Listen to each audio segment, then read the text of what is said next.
Oh, Jesus. Obrigada. E quando eu estava ali sentada, né, ouvindo a nossa irmã Monique falar, né, a respeito das emoções, eu gosto muito desse tema, irmã, porque principalmente a gente que é da área da saúde mental, a gente sabe como é que funciona, né? E quando você falou da tristeza que Jesus sentiu, eu lembrei que o apóstolo Paulo falou, né, dos irmãos e de alguns que estavam com ele, e ele sentiu tristeza sobre tristeza. Isso é depressão. O apóstolo Paulo também sentiu depressão, mas ele em nenhum momento ele se deixou ser levado por aquele sentimento, porque ele sabia que aquilo que esperava ele, que ele aguardava, ele poderia dizer: completei a carreira, guardei a fé. Ele chegou no ápice do projeto de Deus para a vida dele estabelecida nessa terra. Então ele não desanimou. Quero convidar você a sentar. E enquanto eu estava ouvindo a nossa irmã Monique, o nosso amado irmão, eu pedi para ele voltar a dedilhar, e ele estava tocando essa canção. Não sei se vocês conhecem.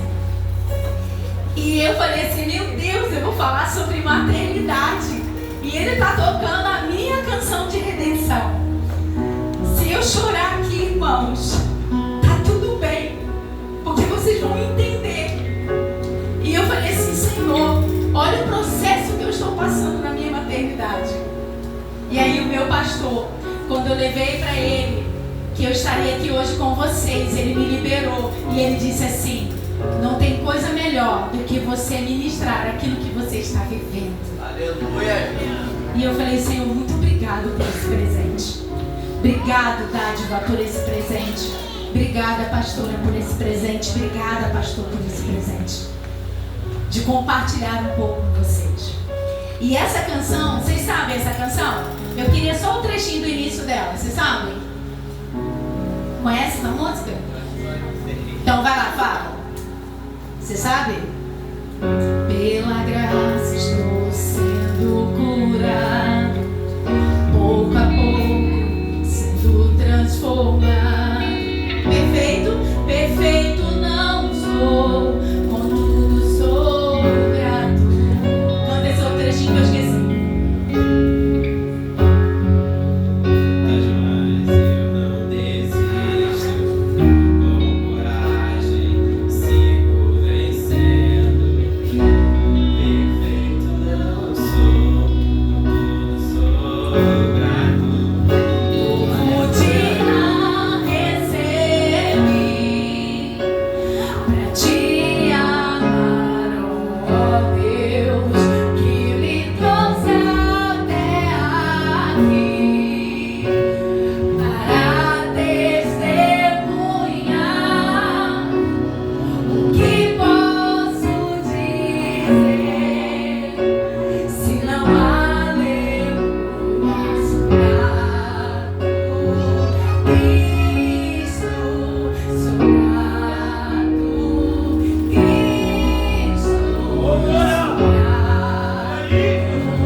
filhas amadas de um Deus gracioso.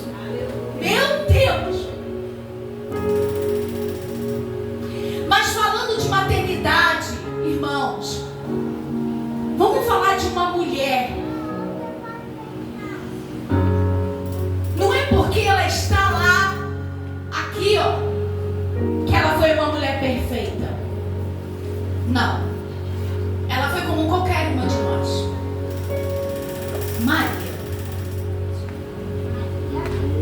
Maria, ela não foi diferente de todas as mães. Não foi. Ela foi como qualquer uma de nós. E a dificuldade de uma maternidade, ela também passou por vários desafios. A maternidade, ela causa frustração. Ela frustra, irmãos. Pais, homens, a maternidade frustra, cansa, esgota, nos entristece, muitas das vezes nos desanima. Quantas mulheres têm depressão pós-parto? Porque aquele processo do parto não foi fácil. Ela chegou no ápice do real. Ela teve um encontro com o real. E o real choca e muitas das vezes mata. Aleluia. E além disso tudo, as mães, elas ainda sofrem com o julgamento da sociedade. Segundo uma pesquisa, a maior segunda área de culpa e vergonha de toda mulher pastora, perdendo para a aparência, é a maternidade. Sabia disso? Se você não se acha bela, sendo mãe é pior ainda.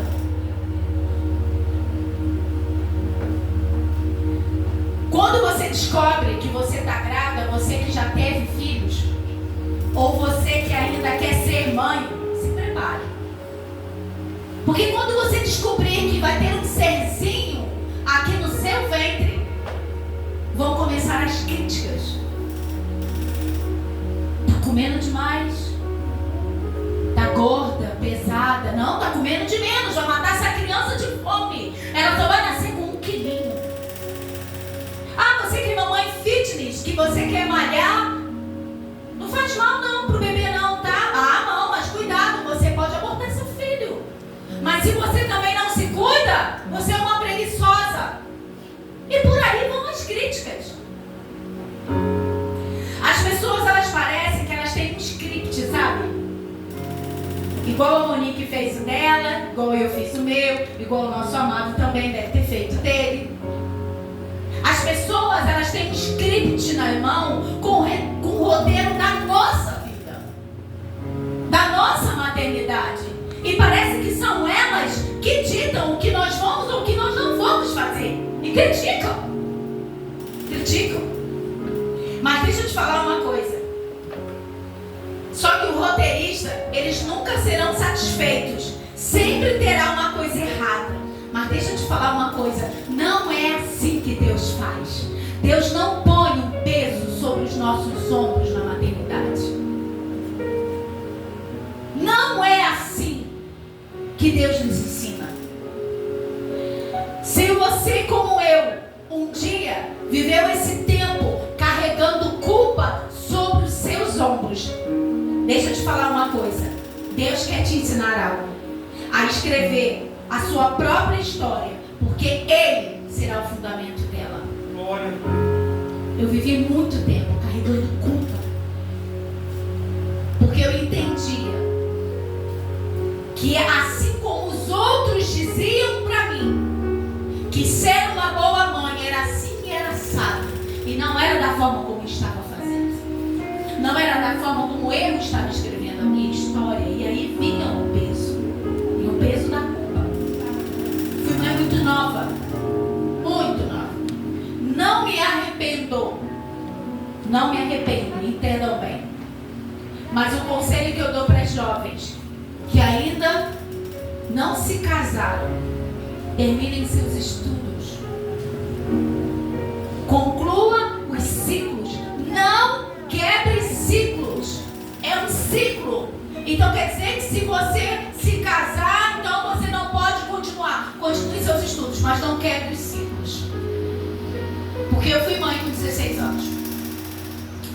20 anos eu estava operando, fazendo cirurgia de trompas com 3 filhos. 3 cesarianas. Hoje em dia, eu carrego o meu fardo. Sabe qual é o fardo? São as consequências que eu carrego no meu corpo por ter sido muito nova e ter feito cirurgias de trompa muito nova. Hoje, entrando na pré-menopausa, eu sei o que eu sofro. São consequências. Sabe por quê? Eu quebrei ciclos. Mas eu não me arrependo dos meus filhos, de ter tido meus filhos. Você vó pela 6ª vez, vai vir um 6º neto aí. Mais uma menina, 4 meninos e 2 meninas, vai nascer mais uma menina. Na verdade eu não posso contar como 6, eu tenho que contar como 7. Porque a minha nora perdeu. Papai recolheu para ele. Então eu sou avó de 7. Vai nascer a 6ª menina. E como a Bíblia diz que os netos são o quê? São nossa coroa. Então eu estou cheia de coroas. Ah, meu Deus, vamos lá. Se eu carregava o peso de não ter sido uma boa mãe, imagine Maria, que estava carregando no seu ventre quem? Quem? O Salvador do mundo, Jesus. Deus é forte. Deus é forte. Pensa no que Deus fez com Maria. Ele é muito forte. E Deus escolheu uma mulher simples, de um lugar simples, que não tinha fama. Porque Ele poderia ter escolhido qualquer mulher daqueles maiorais, daqueles doutores, daqueles senhores. Mas não, Ele escolheu uma mulher simples, de um lugar que nem fama tinha. Pode alguma coisa boa vir de Nazaré? Não era assim? Mas foi essa mulher simples que Ele escolheu. Você que ainda não é mãe, diga, Deus me escolheu. Simples. E para você que já é mãe, diga, Deus me escolheu. Eu sou simples. Não existe uma receita de bolo. Maternidade não é como fazer para educar os meus filhos, mas para ser o que eu vou ser para que os meus filhos sejam também. Não é o que eu vou fazer, que meus filhos vão fazer também, não. É o que é ser. Deus nos chamou para ser e não fazer. Então, 3 coisas que eu quero falar. Só vai me podando, tá, irmão? Porque eu tenho um horário ali que eu não posso ultrapassar meu irmão. Fica de olho no relógio. Vamos lá. 3 coisas para termos filhos bem-sucedidos. Primeiro, uma mãe confiante versus uma mãe cativa. Os meus filhos precisam de uma mãe confiante, não de uma mãe cativa. Em Lucas, capítulo 1, vamos lá para a palavra? Lucas, capítulo 1, versículo 26. Aleluia, Jesus. É Deus.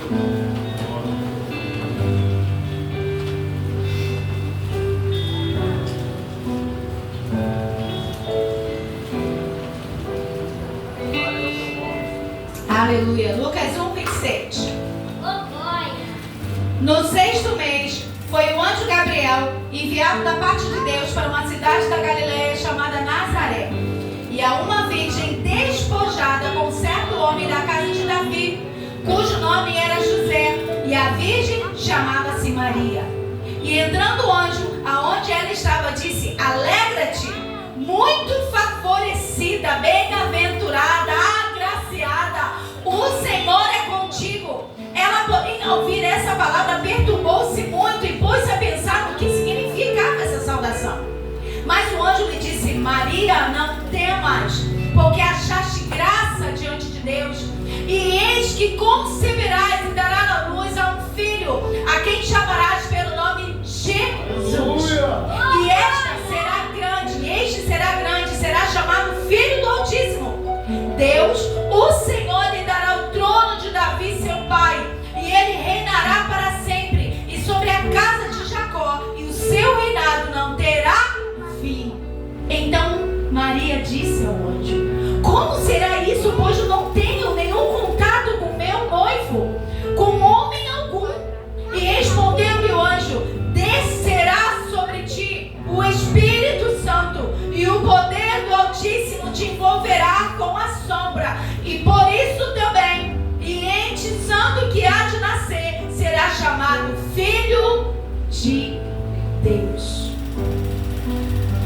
Maria era virgem.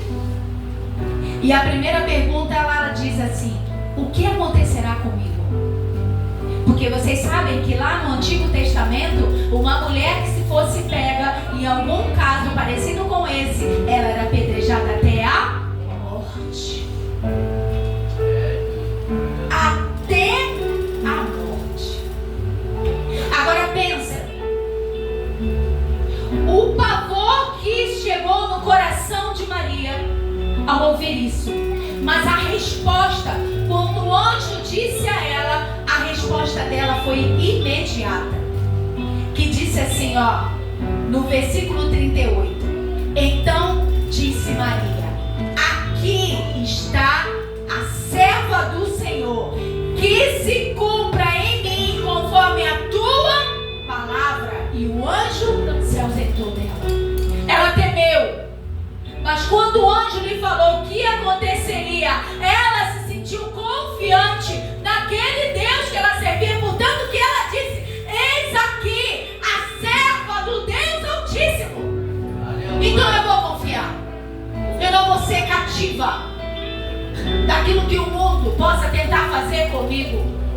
Porque ela sabia em quem ela estava servindo e para quem ela estava sendo instrumento de salvação nessa terra. Aleluia.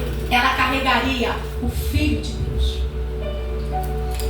E então, o nível de coragem e confiança na tarefa dada a ela foi a resposta que ela deu: eis-me aqui, a sua serva. Muitos de nós damos desculpas em nossa maternidade, dizendo que somos falhas, fracas, medrosas, que nós não temos habilidades. Eu não sei lidar com criança. Eu não sei nem pegar criança. Mas como eu disse, você não é como uma receita de bolo. Você não nasce mãe. Você se torna mãe quando essa criança vem para os seus braços. Uma mãe confiante, ela terá também um filho confiante. Não seja cativa, porque a maternidade ela é um contrato de risco. Sabia disso, pastora? No dia que você recebeu a notícia que você estava grávida, você estava recebendo um contrato de risco. Mulheres, vocês que tiveram seus filhos e vocês que ainda querem ter, vocês receberam ou irão receber um contrato de risco. Porque é um risco esse serzinho que está no seu braço, que esteve no seu braço ou que irá estar no seu braço. Porque o contrato de risco que ela recebeu era de ser apedrejada, de ser morta.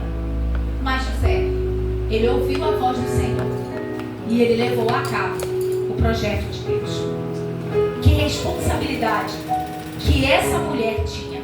Uma simples mulher, nascida num lugar que não tinha fama. Maria estava à mercê disso também, de ser criticada e elogiada. Raramente. Mas por quê? As críticas são maiores. Por exemplo, cadê a mãe dessas crianças? Dele e dela? É a avó? Entendeu? Vocês entenderam o que eu quis dizer agora? O que eu quis dizer?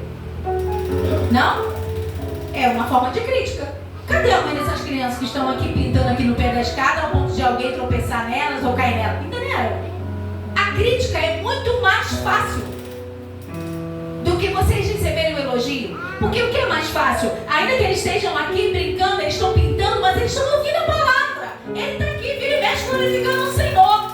Mas é mais fácil eles estarem aqui desenhando aqui no pé da escada ou estar sentado no banco com o celular na mão? Entendem? É mais fácil criticar do que elogiar. Ah, ela ficou branca. Tipo, cadê a mãe dessa criança? É isso que nós ouvimos quando nossos filhos fazem alguma coisa. Irmãos, não vai longe não. Os nossos familiares são os primeiros. E eu quero dar um exemplo meu para vocês. Eu fui reconhecer isso esses dias. O meu neto mais velho tem 6 anos. E desde quando eles nasceram, ia nascendo um por um, eu dizia assim, quando algum deles ficava doente, alguma coisa desse tipo, eu dizia assim, olha só, eu vou comprar um sítio vou botar uma placa assim, ó, sítio dos netinhos. Vou catar esses netos tudo, porque essas mães desnaturadas não sabem criá-los. Olha só. Brincadeira ou não, pastora? Eu tive que pedir perdão aos meus filhos. Porque no fundo, eu estava querendo dizer que eles eram incompetentes de criar aquelas crianças. E que só eu sabia criar filhos.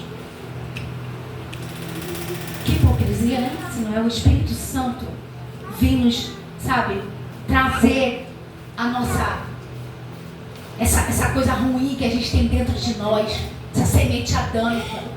Eu estava criticando os meus filhos, brincando ou não. E eu parei de dizer isso. Não vai ter sítio dos netinhos nenhum. Eu não vou sair catando o filho de ninguém.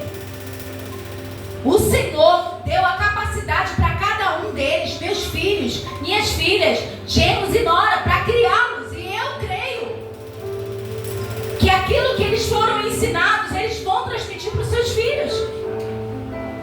Irmãos, o que acontece? Nunca faça nada na vontade dos outros, porque não vai dar certo. As expectativas das outras pessoas faz a gente fazer o que não queria fazer, dizendo sim. Aí eu fiz porque fulano falou para me fazer. Eu passei no cabelo dela porque fulano falou para me passar. Não! O que você acredita que é bom para o seu filho, faça.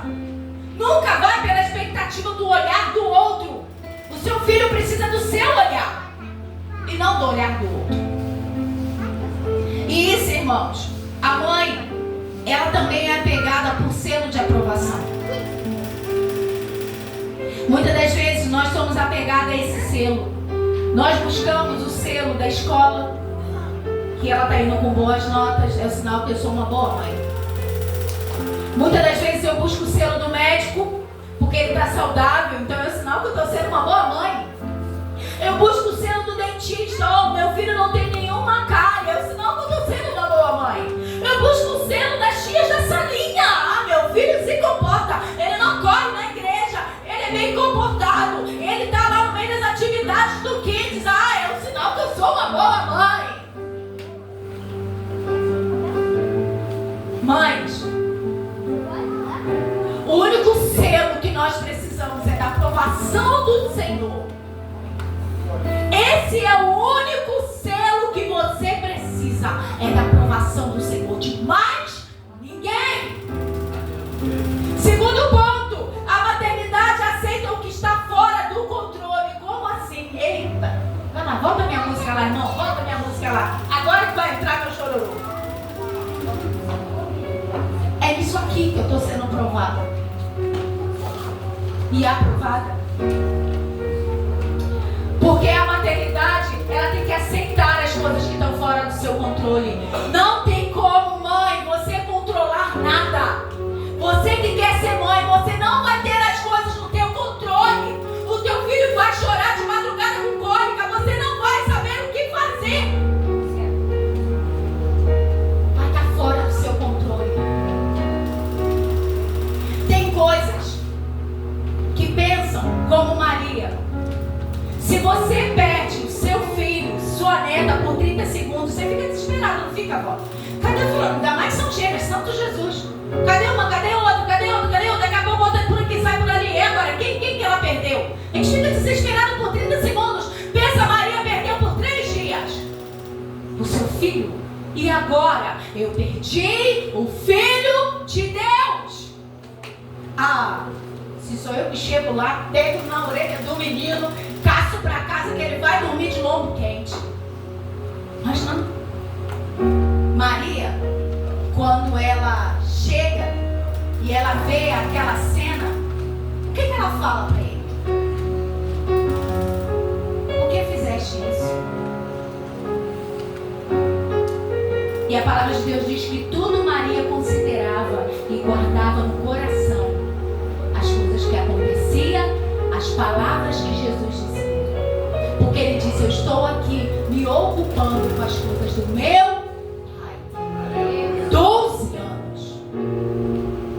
Ela poderia ter ficado desesperada. Estava fora do controle dela. Sabe uma coisa? Teve momentos momentos que Maria também perdeu o controle quando ela soube que ela teria um filho e que crianças abaixo de 2 anos seriam mortas com o nascimento do filho dela. Ela não teve controle. Ela não teve o que fazer para impedir que essas crianças seriam mortas, porque o filho dela nasceu. Entende, irmãos? Vai ter coisas que vão fugir do nosso controle, mas o que cabe a gente é só confiar no Senhor. Nós não precisamos carregar nos nossos ombros nenhum tipo de culpa. A gente precisa aprender a lidar com o inevitável. Essa situação dessa canção que eu pedi para ele tocar,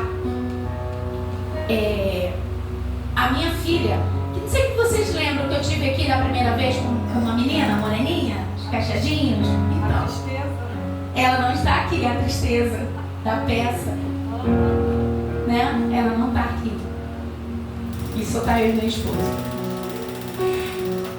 Deus me preparou 1 mês antes. E eu sabia que esse tempo ia chegar. É inevitável, não está no meu controle. E tudo bem eu chorar, irmãos. Tá tudo bem. No dia do aniversário dela, antes disso, ela falou: mãe, tá chegando o meu tempo de ir. Eu sabia que ela seria a única filha que não sairia de casa casada, porque o projeto que Deus tem para ela é outro, e aonde Deus vai levar ela, Deus já falou para mim que ela não vai casar por aqui. E tá tudo bem. Mas muitas das vezes a gente acha que está preparada para isso, né? E ela falou que até o final de agosto ela iria embora para São Paulo. Mas quando chegou no dia do aniversário dela, 29 de julho, a amiga dela me ligou e falou: amiga, fala para a Sabrina atender o telefone, porque eu tô com uma porta de emprego para ela e ela tem que vir embora essa semana. O que eu estava tentando me preparar para o final do mês, eu tive que me preparar para dias. O que é isso? A síndrome do ninho vazio. Você pode ser um expert em saúde mental, não adianta, você vai passar. A diferença que eu falei do apóstolo Paulo é não se permitir entrar no fundo do poço. Eu sabia que tudo aquilo que o Senhor vinha falando ia acontecer, e aconteceu. E ela foi 3 dias depois. Eu falei para ela assim: mais uma vez você está fazendo parte dessa palavra. Era minha companheira. Quando ele não podia estar junto, ela estava sempre indo comigo. E eu falei: Senhor, muito obrigada, porque foi o tempo que ela teve aqui, eu me alojava. Filhos são como flechas na mão do homem valente, diz a palavra. Mas filhos são como flechas na aljava de uma mãe guerreira. Porque eu lutei por ela. Ela decidiu, por 29 anos da vida dela, viver comigo, me aturar. Isso fácil não, irmãos. Não. Quem disse que eu sou um docinho?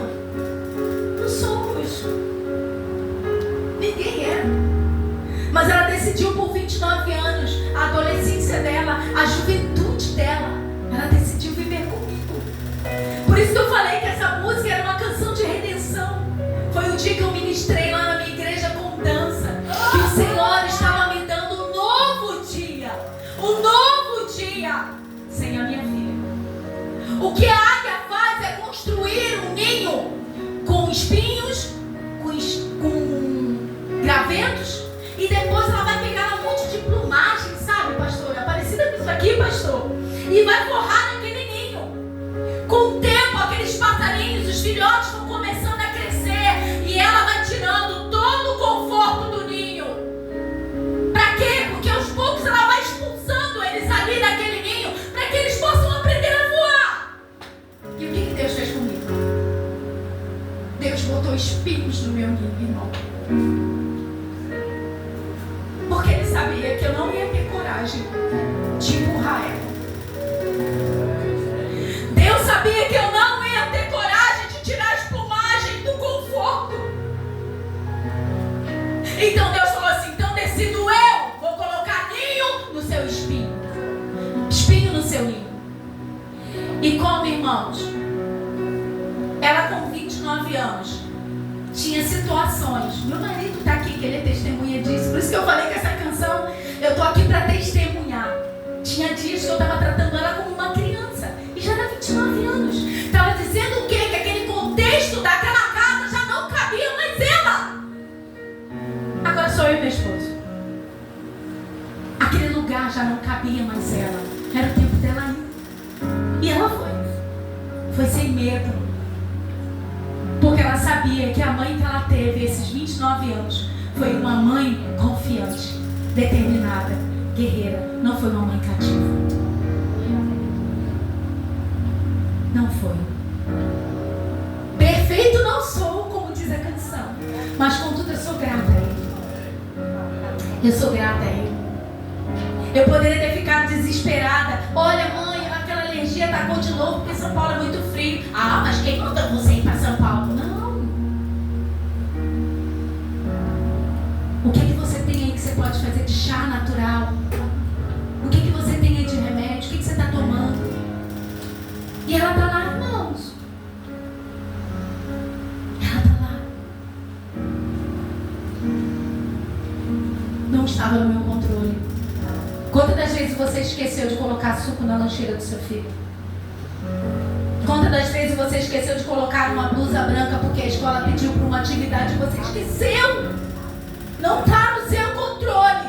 Então não pegue isso como culpa, como peso. Não pegue. Não pegue. Para terminar, irmãos.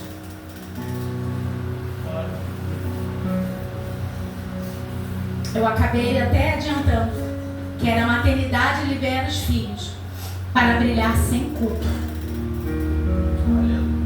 Maria teve que liberar seu filho para morrer. Pensa a dor dessa mãe.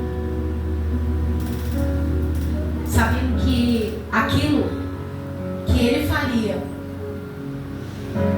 nós também estaríamos dentro desse plano de salvação. Ela não pôde ver hoje. Ela não pôde olhar aqui, para os irmãos, os instrumentistas. Ela não pôde olhar para isso. Mas ela confiou no Deus que depositou nela uma confiança de gerar o Salvador desse mundo. Então, a maternidade, ela libera os filhos para brilhar sem culpa. Lucas 1,43 diz que ela era bem... 46 fala que ela era bem aventurada. Quando ela canta, minha alma engrandece ao Senhor. Bem-aventurada quer dizer feliz. Choro, irmão. Já chorei aqui, Respirei fundo.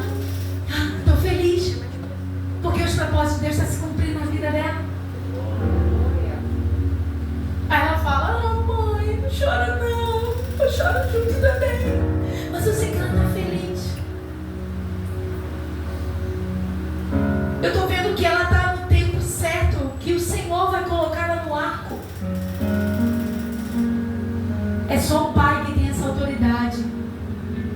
E o Senhor está sendo essa paternidade para ela lá, de colocá-la no arco. E ela vai estar toda banhada do azeite, o tempo que ela teve aqui, na aljava da mamãe, sendo nutrida pelo óleo, pela unção, pelas orações, pelas exortações.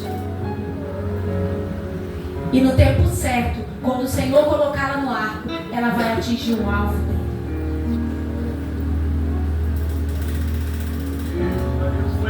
O que é a síndrome do ninho vazio? É uma experiência emocional, não uma condição clínica, que descreve tristeza, solidão e melancolia sentida pelos pais quando os filhos saem de casa para viver de uma forma independente.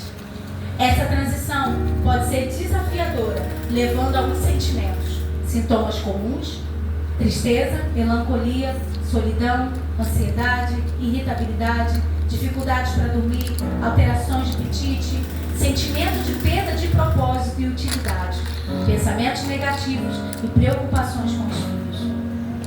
Deixa eu falar uma coisa para vocês. Deus me curou de tudo isso. Não que Ele tenha retirado isso de mim, mas isso está sendo tratado todos os dias na minha vida. E eu não permiti que a bênção se tornasse maldição.